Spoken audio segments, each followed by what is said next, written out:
Jadi bila dah terima 5 waktu, Nabi pun pergi balik ke Makkah, cerita dengan Quraisy, cerita dengan kaum muslimin.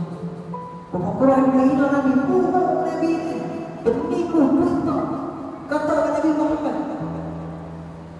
Nabi Muhammad tahu dekat Abu Bakar Siddiq apa yang diceritakan dekat Abu Bakar Siddiq. Nabi Muhammad cerita, Nabi Abu Bakar Siddiq membenarkan tu apa yang Nabi cerita. Sebab Nabi Muhammad bersifat al-amin, orang yang amanah, tak pernah tipu.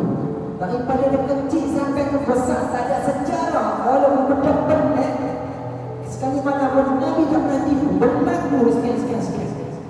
Abu Bakar Siddiq membenarkan apa yang kata Nabi Muhammad SAW.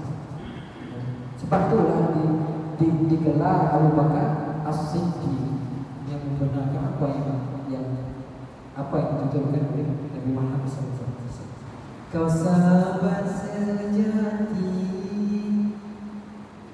di sisi Rasulullah,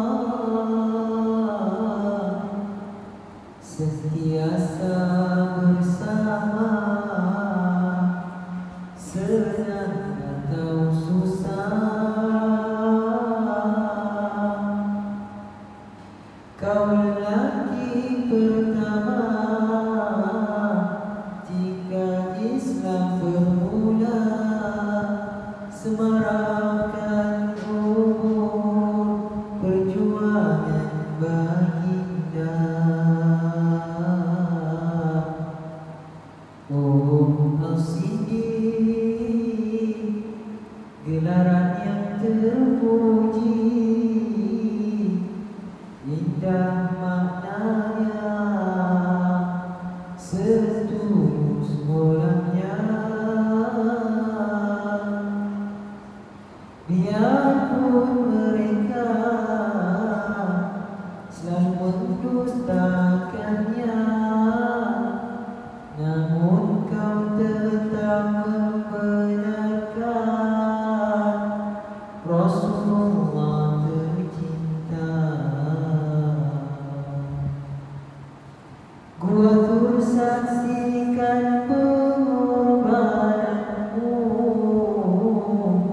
Abu Bakar Siddiq masa ketika dalam puasa, Nabi Muhammad ketika duduk atas mimbar, Abu Bakar duduk atas mimbar, Abu Bakar Siddiq ketika terkena bisa. Ada setengah kata dia bisa ulang, ada setengah kata kena jengki, sakit ketika. Tapi Abu Bakar ni tahan, menangis seperti rasa Abu Bakar Siddiq.